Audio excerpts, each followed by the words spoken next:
Hello नमस्कार, मैं doctor Surendra खंसली ज्योतिष आचार्य ज्योतिष की इस नई श्रृंखला में आपका स्वागत करता हूं। आज बात करने जा रहे हैं हम स्कॉर्पियो साइन की। स्कॉर्पियो जो वृश्चिक राशि है, राशि चक्र की ठीक 8वीं राशि है।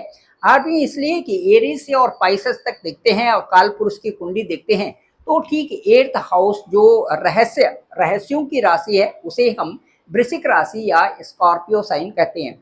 ये जो स्कॉर्पियो साइन है, विशाखा का अंतिम एक चरण, अनुराधा के चारों चरण और ज्येष्ठा के चारों चरण, इस तरह से जो 9 चरण से ये राशि बनी हुई है। तो इसमें जो जन्म जन्म जो जातक होते हैं वो एक तो बृहस्पति के प्रभाव में होते हैं, जो विशाखा का अंतिम चरण है। उसके बाद शनि के प्रभाव में रहने वाले अनुराधा नक्षत्र के, और उसके बाद जो ज्येष्ठा नक्षत्र है जिसके कि बुध लॉर्ड हैं, उनके चारों चरण होते हैं।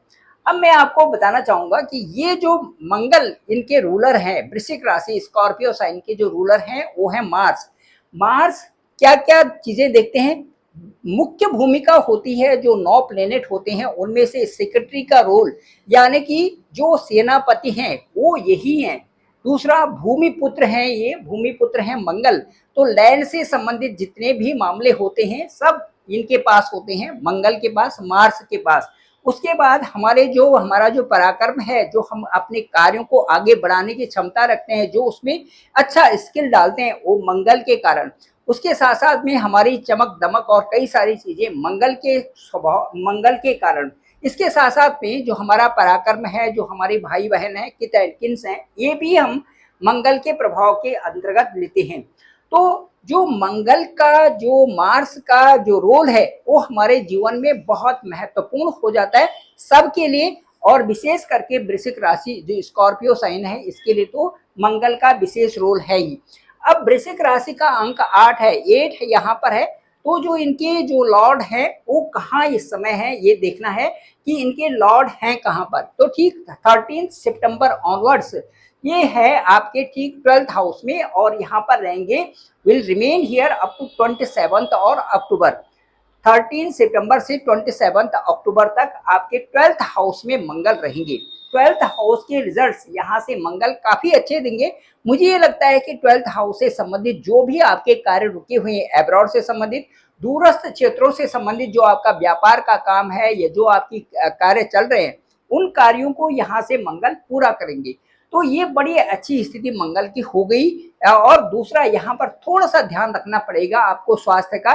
जब भी 8th हाउस और 12th हाउस में मंगल रहते हैं तो उसमें अपने स्वास्थ्य का, अपनी डाइट का विशेष ध्यान रखने की आवश्यकता होती है। साथ साथ में जहां आप जा रहे हैं वहां पर भी सावधानी से ड्राइव करने की आवश्यकता होती है जब भी मंगल आपके 8th हाउस और 12th हाउस में होते हैं। अब मैं आपको ये बताना चाहूंगा कि मंगल का जो मार्स है ये will transit in your first house on 27 October और will remain here up to 7 of December. तो ये ड्यूरेशन होगा, क्योंकि जो मार्स है इनका ट्रांजिट एक हाउस में 45 डेज होता है। 45 डेज ये 90 डेज तक आपके जो 45 जो नेक्स्ट 45 होगा 27 अक्टूबर टू 7 दिसंबर आपके फर्स्ट हाउस में रहेंगे, लग्न के ऊपर। यहाँ असेंडेंट या जिन लोगों का असेंडेंट जो है वृश्चिक स्कॉर्पियो है उनके लिए, और जिनकी राशि वृश्चिक राशि है उनके लिए यहाँ पर बहुत अच्छा समय आ जाएगा जबकि सेनापति यहीं पर आएंगे, क्योंकि will aspect your 5th house and 9th house also, that is luck house, Fortune house, again 10th house that is your कार्मिक हाउस। इसे हम अपने सर्विस का कहते हैं, अपने व्यापार का क्षेत्र का कहते हैं। ये सारी चीजें आप बहुत ज्यादा अच्छे इफेक्ट होंगे। 7th house and 10th house, यहाँ से भी 10th हाउस से भी 10th टू 10th यदि देखते हैं तो 7th आता है, और 7th के बाद जो कार्य हैं, जो यहाँ पर व्यापार की स्थिति है उसको अच्छे तरीके से देखने के लिए हम 10th हाउस को D10 चार्ट देखते हैं। D9 और D10 चार्ट का बहुत अधिक महत्व यहाँ पर हो जाता है। अब यहाँ पर देखना ये होता है कि आपके साथ में इस समय जो मंगल की स्थिति है वो बेहतर होगी 27 जो अक्टूबर से और 7 दिसंबर तक। इसके बाद मार्स का ट्रांजिट होगा जो 7 जो दिसंबर टू 15 ऑफ जैन, ये आपके वेल्थ के हाउस में होगा, और आपके वेल्थ से संबंधित जो हाउसेज हैं वो बहुत अच्छा प्रभावित करेगा। साथ साथ में आपकी पर्सनालिटी और आपके जो कार्य हैं, कार्य क्षेत्र में आप बहुत उन्नति करने वाले हैं, उसके बाद भी जो 15th ऑफ जैन से और 23rd जो फेब है वो आपके 3rd हाउस में रहेंगे और यहाँ पर उच्च के मंगल हो जाते हैं। उच्च के मंगल का मतलब एक उच्च की दृष्टि और उच्च का वहां पर काम करना, बहुत अच्छे परिणाम वहां पर आते हैं। तो कुल मिला के जो ये 45, 45, 45 एंड 45 डेज, टोटल 180 डेज तक आपके बहुत बेहतर काम हो रहे हैं, बड़े अच्छे एफर्ट्स भी है और कार्यों की गति भी अच्छी होगी और कार्य करने का संचालन भी आपका अच्छा ही रहेगा। ये है मंगल का। अब इसके बाद मैं ये बताना चाहूंगा कि जो आपके साथ में जो विशेष करके जो प्रभाव मार्स का जो प्रभाव होगा, वो मार्स का प्रभाव अभी जो 13 सितंबर टू 27 अक्टूबर है, वो एक तो सीधे आपके जो पराक्रम हाउस पर यहाँ पर दृष्टि होगी, 4th दृष्टि। इसका मतलब है कि आपके साथ में आपके कई कार्य हल होने वाले हैं। मार्स आपको सीधे एस्पेक्ट करेगा उच्च की दृष्टि से आपके 3rd हाउस को। यहाँ पर आपका पराक्रम भी है, भाई बहनों का सपोर्ट भी है और भी सब जो कार्य आपके पेंडिंग है वो कार्य होंगे क्योंकि उच्च की दृष्टि यहाँ पर रहेगी। उसके बाद जो मार्स की दृष्टि है वो आपके 6th हाउस पर है। यहाँ पर ऋण, रोग और शत्रु हैं। बेवजह आप किसी से आपको उलझना नहीं है क्योंकि मार्स का चक्कर है। मार्स आपके 12th हाउस में, इसलिए बेवजह किसी से उलझना नहीं है। अपने को मैनेज कर, हैंडल योरसेल्फ विद पेशेंस। और उसके बाद आपके 6ठे हाउस में जो यहाँ पर ऋण, रोग और शत्रु वाली हाउस है, ये आपके जरूर कम होंगे क्योंकि मार्स एस्पेक्ट करेगा आपके 7th दृष्टि। यहाँ पर बहुत अच्छी चीजें आपके लिए ये है कि बहुत सारी चीजें कंप्रोमाइज होकर के और यहाँ पर सॉल्व होंगे आपके साथ में और मार्स इन चीजों को सबको ठीक करेंगे क्योंकि ये मार्स का ही अपना हाउस है। इसके बाद जो मार्स की जो 8th एस्पेक्ट होगा वो आपके ठीक 7th हाउस पर होगा। यहाँ पर थोड़ा सा अप्स एंड डाउन हो सकते हैं। आपके जो स्पाउस है उसके संबंध में आपको ध्यान रखना है। और 9-10 अक्टूबर में शुक्र भी नीच के होंगे, इसलिए यहाँ पर प्रभाव जीवन साथी की सेहत का आपको ध्यान रखना पड़ेगा।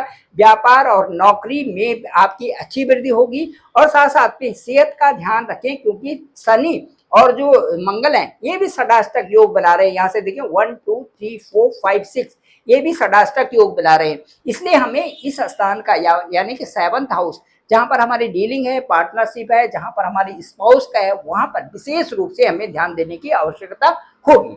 ये हो गया। अब इसके बाद हम चलते हैं कि भी 2 ग्रह ऐसे हैं आपके लिए जो कि इस समय उच्च और नीच के होने जा रहे हैं। उच्च के मतलब यानी कि मतलब जो उच्च से और अब नीच के होने जा रहे हैं। पहले उच्च के थे कभी और उसके बाद अब ऐसी अवस्था में आ रहे हैं कि जहां पर वो नीच के होंगे। जैसे कि एक सूर्य है, सूर्य आपके ठीक यदि सूर्य की स्थिति देखें तो 17 अक्टूबर टू 16 नवंबर आपके ठीक जो है 12th हाउस में जाएंगे और तुला राशि में ये नीच के होते हैं। और यहाँ से देखते हैं हम ठीक तो ये मेष राशि में उच्च के होते हैं, यहाँ पर उच्च के होते हैं और यहाँ ये नीच के होते हैं। अब जहाँ पर नीच के होते हैं, यहाँ पर नीच की डिग्री जो उनकी 10 डिग्री पर डीप, यहाँ पर कह सकते हैं हम डीप डेवलेशन पॉइंट है इनका 10 डिग्री, 10 डिग्री पर यहाँ पर ये नीच के होंगे। इसलिए सूर्य के परिणाम आपके जो 13 सितंबर जो आपके सूर्य के जो परिणाम होंगे उनका जो पीरियड होगा वो होगा 17 अक्टूबर टू 16 ऑफ नवंबर। इस पीरियड को थोड़ा ध्यान देने वाली बात होगी कि आपका जो आपके जो विशेष प्रभाव जो नौकरी से संबंधित है और जो आपका विशेष कार्मिक क्षेत्र है इस पर क्या प्रभाव पड़ेगा, ये मुझे कमेंट्स में आप जरूर लिखिए कि जो आपका 17 अक्टूबर और 16 नवंबर का पीरियड होगा क्योंकि शुक्र सूर्य जो सन है वो यहाँ पर नीच के होंगे, 10 डिग्री में होंगे। डीप डेबिलिटेशन पॉइंट होगा इनका ये वाला यहाँ पर ठीक आपका 12th हाउस। इसके साथ साथ में जो शुक्र हैं, वीनस हैं, ये भी आपके ठीक यहाँ पर जाएंगे आपके जो इनकम हाउस में जाएंगे और इनकम हाउस में जाएंगे ये 9 अक्टूबर से और 2 ऑफ नवंबर तक यहाँ पर रहेंगी। चूंकि जो वीनस है ये वीनस आपके जो मीन राशि में उच्च के होते हैं और कन्या राशि यानी विर्गो साइन में ये डेबिलिटेटेड होते हैं। तो यहाँ पर जो डेवलेशन की स्थिति है इसको हमें देखना जरूरी है कि कहाँ पर ये प्रभावित करेंगे और किस तरह से प्रभावित करेंगे। तो ये जो पॉइंट है यहाँ पर मैं ये कह सकता हूँ कि यहाँ पर जो एनर्जी होती है प्लेनेट की वो क्या होती है, एनर्जी भी और जो इसका इन्फ्लुएंस भी होता है वो दोनों चीजें यहाँ पर कंसिडर्ड वीक, यहाँ पर वो वीक हो जाते हैं। Both things are weak, both जो energy level and the influence of that planet will be considered as weak, और वो जो पीरियड होगा वो होगा 9 अक्टूबर टू 2 नवंबर। इस पीरियड में वीनस यहाँ पर डेबिलिटेटेड होंगे। अब ये जो पीरियड होगा इसमें वीक होना, उसके साथ साथ में चैलेंजेस आना, उसके साथ साथ में कई सारे रिजल्ट्स जो है बहुत अच्छे ना आना, और उसके साथ साथ में एग्जाल्टेड की ठीक अपोजिट वाली स्थिति होना, ये सारी चीजें डेबिलिशन में यहाँ पर बताएंगे। तो जब भी कोई भी प्लेनेट डेबिली होता है उसको वहां पर विशेष ध्यान देने की आवश्यकता ये है कि यदि वीनस डेबिली है तो कौन से हाउस में है, इनकम हाउस में। इनकम से संबंधित कुछ चीजें यहाँ पर जरूर प्रभावित होंगे। दूसरा आपका जो होगा, जो इसके साथ साथ में होगा, आपका स्पाउस से संबंधित यहाँ पर विशेष ध्यान देना होगा, और साथ साथ में आपका जो फॉरेन में जो कार्य चल रहे हैं या फॉरेन एब्रॉड से संबंधित जो आपका जाने का है या कई सारी चीजें हैं, ये भी प्रभावित होंगी, क्योंकि यहाँ पर शुक्र डब्ल्यू होगा, और शुक्र के जो वीनस डब्ल्यू होने से आपका जो 12th हाउस भी इफेक्ट होगा, और आपका 7th हाउस है इस पर भी प्रभाव पड़ेंगे। तो मैं ये कहना चाहता हूँ कि जो इस समय की स्थिति है इसमें आपको बहुत मेहनत करनी है, और दूसरा इसमें आपको बहुत सपोर्टिव रहना है, तब आपके लिए अच्छे परिणाम निकलेंगे। अब मैं ये कहता हूँ कि जो D1 का चार्ट है और जो D9 का चार्ट है, ये दोनों महत्वपूर्ण हो जाते हैं। कभी कभार ये होता है कि आपका जो D1 का चार्ट है वहां पर यदि कोई ग्रह नीच का है, वहां पर कोई ग्रह यदि डबली है, तो वो ग्रह यदि आपके नवांश D9 कुंडली में यदि वो उच्च का है तो स्ट्रांग स्थिति बन जाती है, ये भी है। और यदि आपका D9 में वहां पर जो कोई ग्रह यदि नीच का है और उसका D1 में यदि वो ग्रह उच्च का हो जाता है तो ये स्थिति भी बहुत अच्छी होती है। ये दोनों चीजें देखनी बहुत आवश्यक होती है कि आपका D1 क्या कहता है और आपका D9 क्या कहता है। इन दोनों चार्ट की जो एनालिसिस है ये बहुत आवश्यक हो जाती है। वृश्चिक राशि के लिए जो आने वाला समय है 180 डेज, ये विशेष अच्छे प्रभावित होंगे, क्योंकि जैसे ही आपके लग्न में आएंगे 27th October to 7th of December, this period will be the most valuable period again in second house। और यहाँ पर जो वेल्थ का हाउस है यहाँ पर भी 7th of December से 15th of Jan तक रहेंगे, ये वेल्थ हाउस होगा। और वेल्थ हाउस पे यदि आपका लॉर्ड असेंडेंट के जो लॉर्ड हैं वो यदि वेल्थ हाउस में है तो वेल्थ का बढ़ना स्वाभाविक होगा। Again in Jan 15th Jan to 23rd of the Feb, यहाँ पर जब मंगल आएंगे आपके 3rd हाउस में, यहाँ पर आपका पराक्रम बढ़ेगा, आपका बहुत अच्छा सपोर्ट मिलेगा, लोगों से, अपने भाई बहनों से सपोर्ट मिलेगा। साथ साथ में आपकी जो निजी संपत्ति है वो भी उसका भी आप बहुत अच्छे ढंग से आप उसको देख रेख करेंगे, किस तरह से कहाँ पर आपको क्या करना है, ये सारी चीजें यहाँ से होंगी। और हो सकता है कि जो आपके पेरेंटल प्रॉपर्टी है उसमें भी आपको अच्छा खासा लाभ होने की संभावनाएं यहाँ पर बन रही है। और उसके बाद यहाँ पर आपको भाई बहनों का सपोर्ट मिलेगा, क्योंकि मंगल यहाँ पर ठीक मकर राशि में एग्जाल्टेड होते हैं। तो ये मंगल का यहाँ पर एग्जाल्टेड होना, उच्च का होना बहुत अच्छी बात आपके लिए हो रहा है। कुल मिलाकर के जो वृश्चिक राशि है उसके लिए आने वाला समय बेहद खूबसूरत है। Thank you very much. मैं डिस्क्रिप्शन पे मेरा नंबर है 9868280191। डॉक्टर सुरेंद्र खंसली, आप जरूर सब्सक्राइब करें, जरूर शेयर करें और सभी लोगों तक भेजें ताकि सबको जानकारी हो सके। आप सबका धन्यवाद, आप सबका बहुत बहुत आभार।